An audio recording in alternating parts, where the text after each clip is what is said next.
একজন বীর মুক্তিযোদ্ধা, যাকে বলা হয় রাজনীতির কিংমেকার।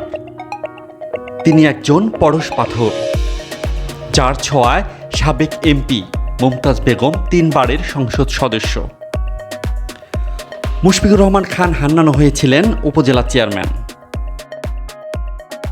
বর্তমান সংসদ সদস্য দেওয়ান জাহিদ আহমেদ টুলু এমপি হওয়ার সবচাইতে বড় অবদান বীর মুক্তিযোদ্ধা আব্দুল মাজেদ খানের। এবার তিনি সিংগার উপজেলা চেয়ারম্যান আনারস প্রতীকের প্রার্থী হয়েছেন। তার জনপ্রিয়তা এতটাই বেশি যে এ পর্যন্ত তিনি বলধারা ইউনিয়নের 7 বারের নির্বাচিত চেয়ারম্যান হয়েছেন।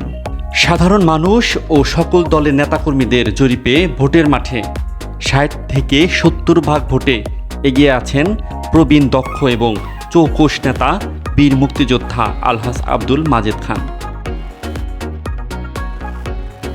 কাজল সরকার, স্বপ্নপূরণ মিডিয়া, সিংগার, মানিকগঞ্জ।